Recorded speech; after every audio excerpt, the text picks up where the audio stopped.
أعوذ بالله من الشيطان الرجيم بسم الله الرحمن الرحيم أحمده وأصلي على رسوله الكريم خاتم الأنبياء والمرسلين السلام عليكم ورحمة الله وبركاته.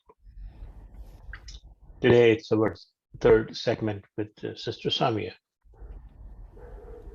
who is in Los Angeles, an author, an activist, and someone who has been working on bringing happiness to families and to individuals by teaching them how to be happy. And certainly that is what we're all after, to be happy in this life and to be happy in the life hereafter as well. But we become happy as we believe in the Quran that when we have strong moral foundations, that brings us inner happiness. And that's what we are doing in this Quranic series, where we have invited laypersons, activists, scholars, and experts to reflect on Quranic verses and to raise issues and concerns that they have in their mind and to give us their understanding of how they view the Quranic mandate and Quranic guidance on developing a strong moral character. Sister Samia has been with us for the last 2 days, reflecting on the concept of charity, expanding arrogance, inner happiness, and all those things.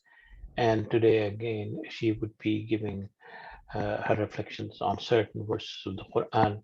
Please welcome Sister Samia. Thank you very much, and please go ahead. Thank you, Dr. Aslam.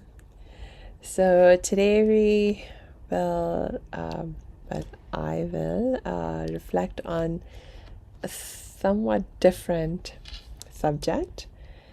I picked three verses, and I think one of the themes that tie all of these three verses is the concept of understanding abuse and corrupt behavior. So the very first verse is from chapter 2, verse number 60.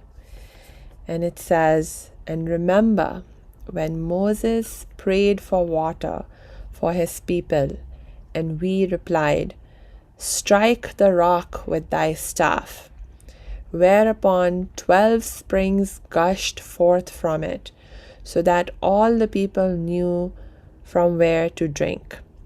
And Moses said, 'Eat and drink the sustenance provided by God, and do not act wickedly in the earth, spreading corruption.'" So, very clear direction from God to us over here to not act wickedly in the earth and spread corruption. So I actually looked up the definition of corruption, and corruption is dishonest or fraudulent conduct by those in power.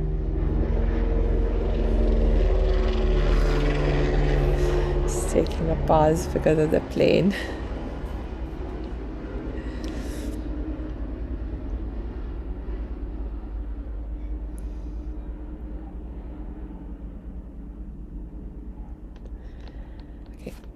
So, corruption is dishonest or fraudulent behavior by those in power. So, in other words, there is an abuse of power that takes place when there is corruption.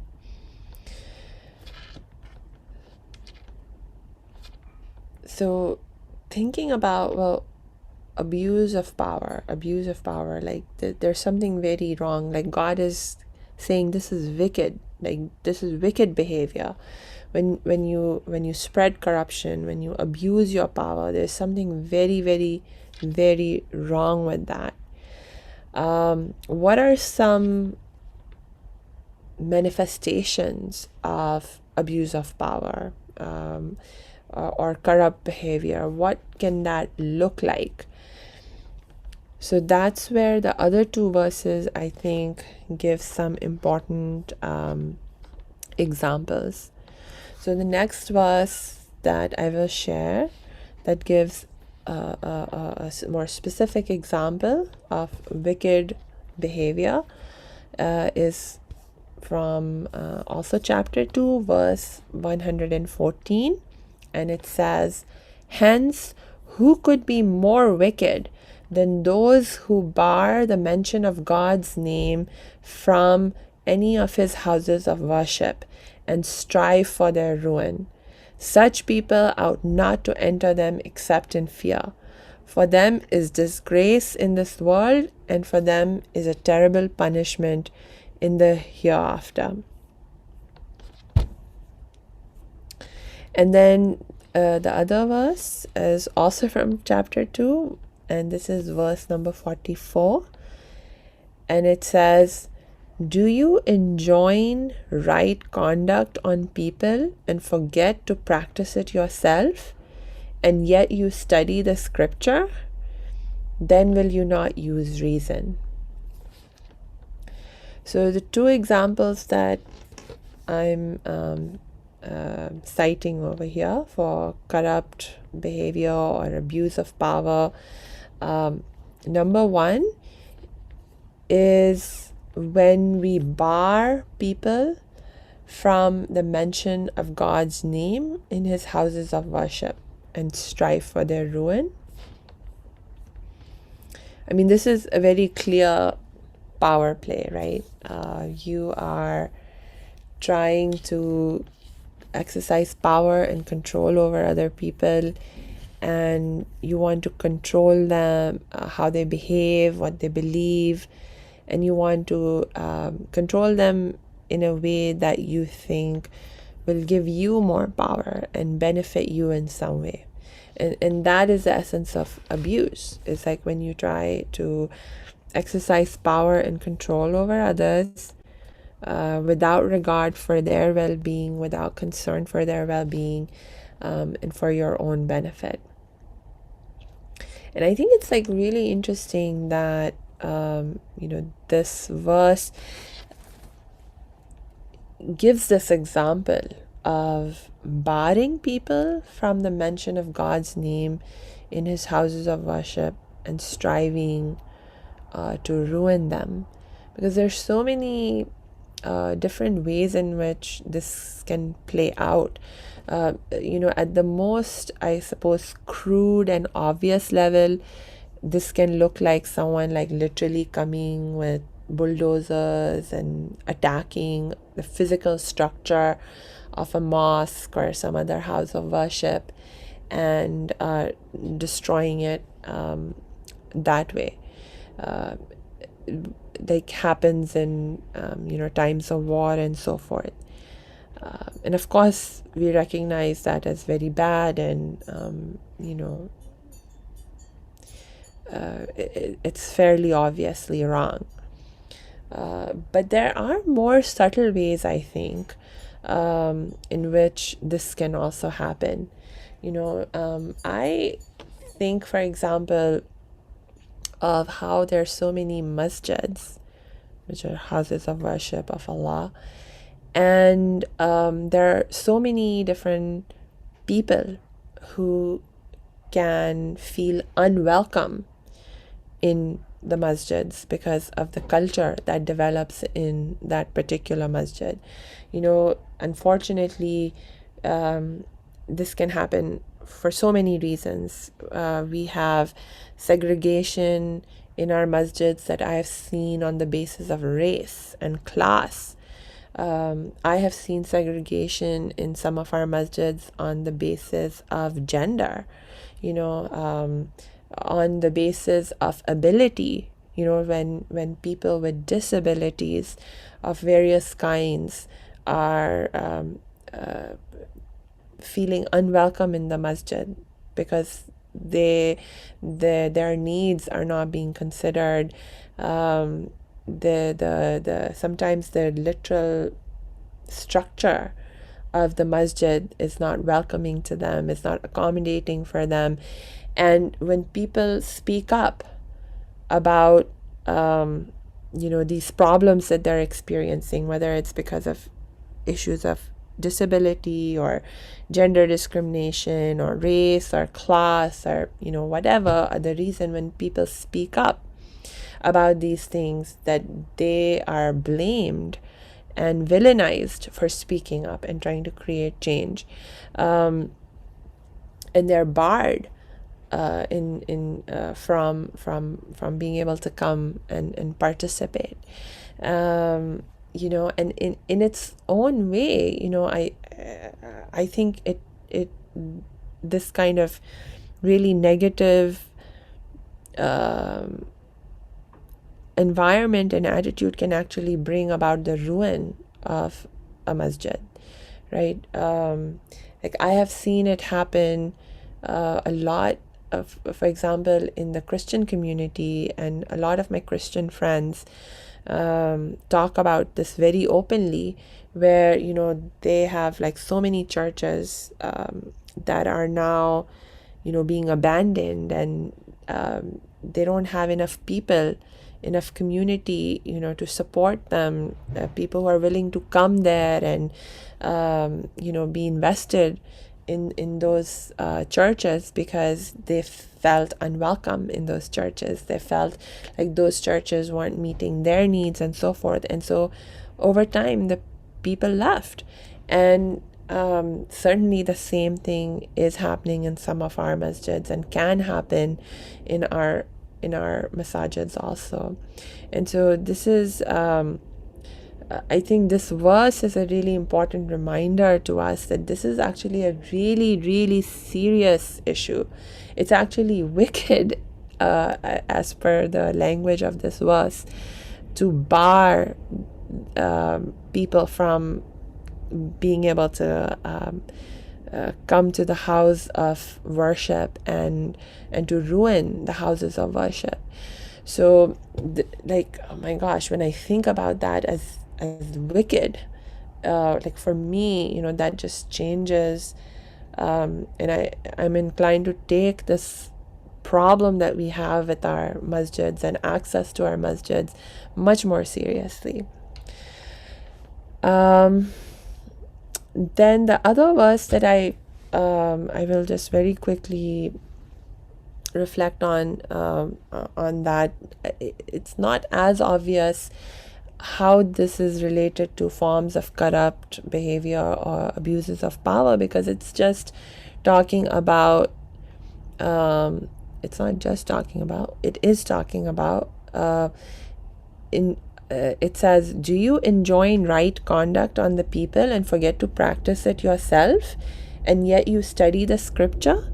So in other words, it's like, how can you not be practicing what you are preaching? And how can you preach what you're not practicing? So this value of being in integrity in terms of our words and our behaviors, is a very, very critical issue, of course. But how is this related to possibly abuse of power or corrupt behavior? And I think of it in the sense that, if you are telling other people to do things that you yourself are not willing to do, it's like, why are you telling them to do those things? So for me, sometimes the reason why you may be doing it is because you're trying to control and direct their behavior, right? Because like, for example, you say to someone else, be honest, tell the truth, because of course that it's to your benefit if the other person tells the truth and they're honest. So you want to direct and control their behavior because it benefits you, but you're not willing to do the same because you don't care about them. You don't care about how your lack of honesty and so forth may harm them.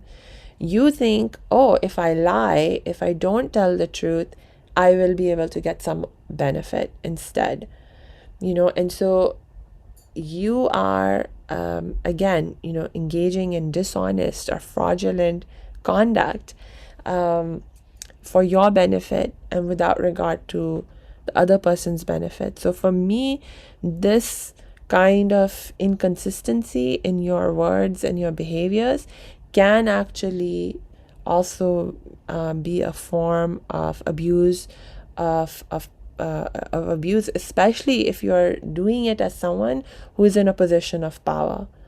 I think of, like, for example, politicians, or other people who are in positions of power. And when they have this kind of inconsistency in what they're practicing and preaching, it's so much more damaging because of their position of power.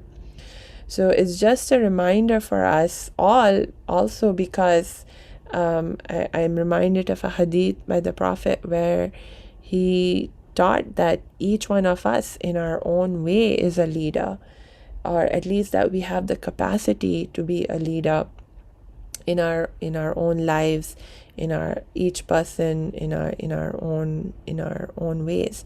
And so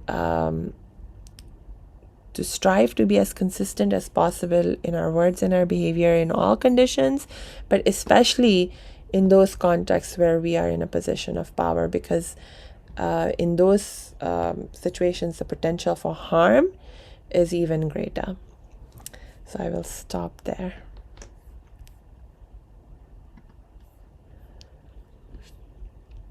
Thank you very much for this presentation. Now you mentioned about the places of worship, and you also talked about the discrimination. Do you have any experience in that respect, or personal anecdotes that you might have heard from people, how that discrimination and that biases are played out in places of worship? I'm not talking about churches, I'm talking about mosques. Right, of course. So yeah, please.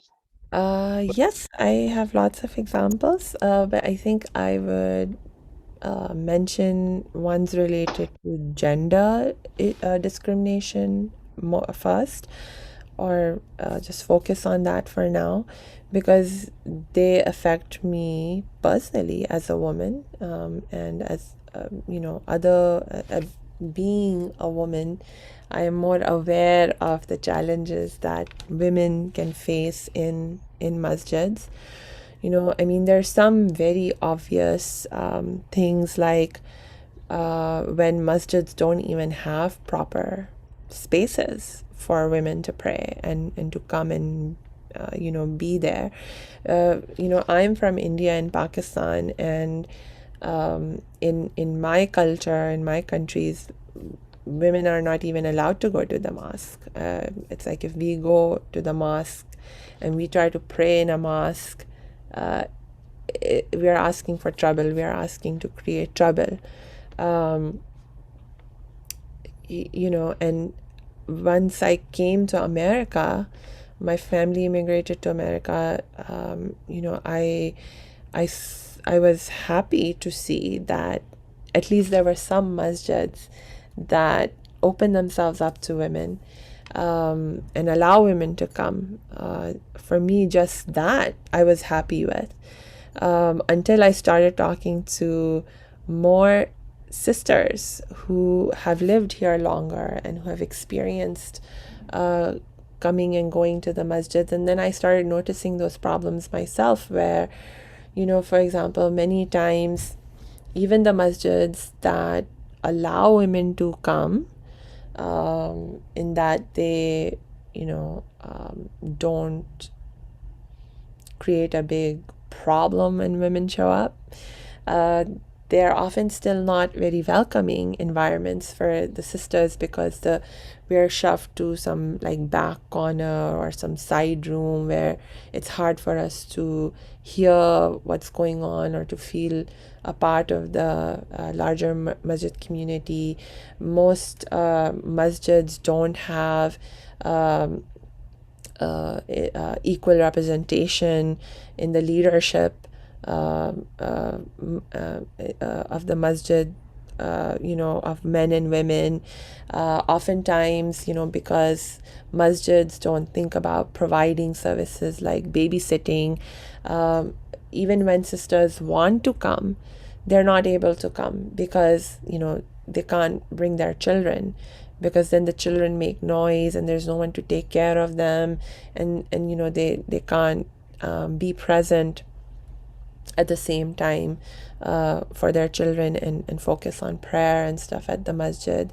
Then there are issues of, because of cultural differences and expectations, like especially for some women, having to pray behind the men, having to pray in facilities that are not as good as the men.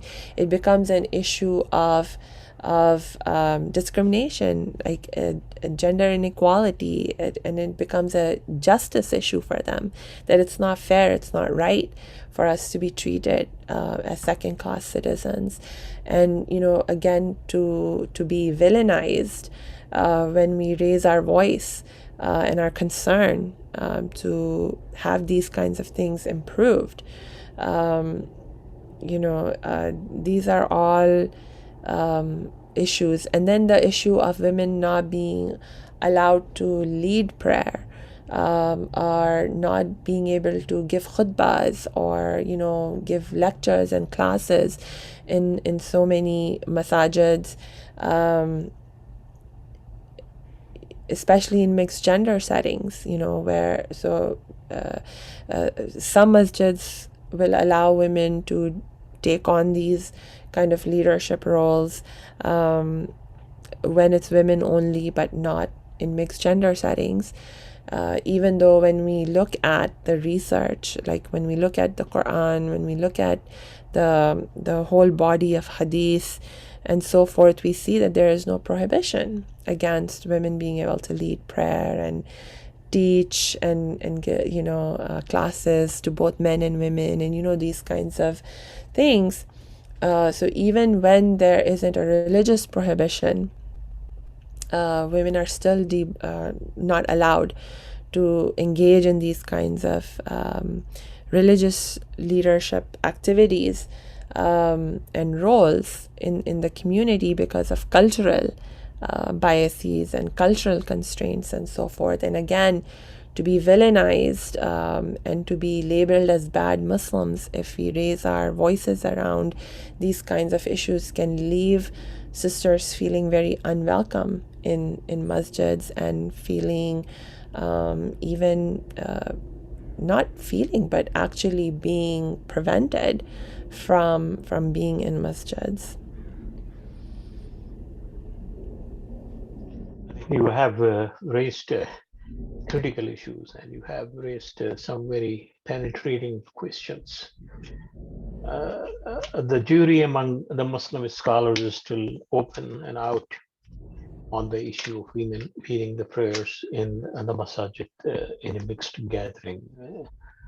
The majority of them still feel that it is an ill prerogative, and certainly there has to be a lot of juristic thinking before this practice that has been going on for several centuries can be modified and challenged. But one thing is definitely clear is that our masajids are not equipped to facilitate women's participation and presence in the masajid in a comfortable manner. That is obvious. I think in most masajid, you don't have that space. You don't have those kind of facilities. Interestingly, in the house of God, which is in Mecca, the space is open for both 24 hours. There's no restrictions. There is no area designated as women's area. There's no area that basically says that women cannot go and all those things. So if Mecca is a model and the house of God is a model, then how come we do not have that model in our masajid. When Prophet did not prevent women from coming to the house of God, then who are we to do that? And I think these are the issues that the Muslim community need to reflect on. What are we following? Are we following the divine guidance and the example of the Prophet, or are we following the historical anecdotes and historical precedents that our jurists have imposed upon us over centuries? They might have done it according to their own social circumstances, but they are not cast in concrete in the sense that they are not revealed from God Almighty. They are not mandated and obligated. And in order to prefer a historical precedence and deny the creation of Allah subhanahu wa ta'ala their rights to approach him similar to other gender, I think it's unfair practice. And that practice needs to be changed. That practice needs to be challenged. Uh, you know, women are as much responsible for their actions as men are. And they are as much accountable for their behavior as men are. To say that their presence in the masjid would distract men is a male issue, not a female issue. They are the ones who basically have to control their thought process and mind process. And certainly they cannot blame women for that. I think it is in that particular context that we have to look at all these kind of issues, because we certainly do not want to lose our younger generation. We do not want people to, you know, uh, turn God into a male preferential deity and entity. We do not want to basically project Islam as a religion which is primarily for the gratification of male. I think it's a religion for children, it's a religion for women, it's a religion for older men, it's a religion for everyone, because God is the creator of all of us. And to discriminate on that basis, I think is something that is against the spirit of the faith and against the spirit. And one of the things I think that we can do during this particular month of Ramadan, as it has been going on, that we should show more openness to women in our masajid, and even if we have to allocate half of the portions of the masajid in the main section with a divider, you know, on both sides, uh, to make it open for them so that they can also. I mean, if women can stay at home because of lack of facilities, men can also stay at home for lack of facilities. You know, God is everywhere. So it is in that particular context that I think we should look at all these issues. But the issues that are related with the theological issues and the juristic ones need to be handled by the Muslim jurists and the scholars in a manner that basically keeps the spirit of the faith alive.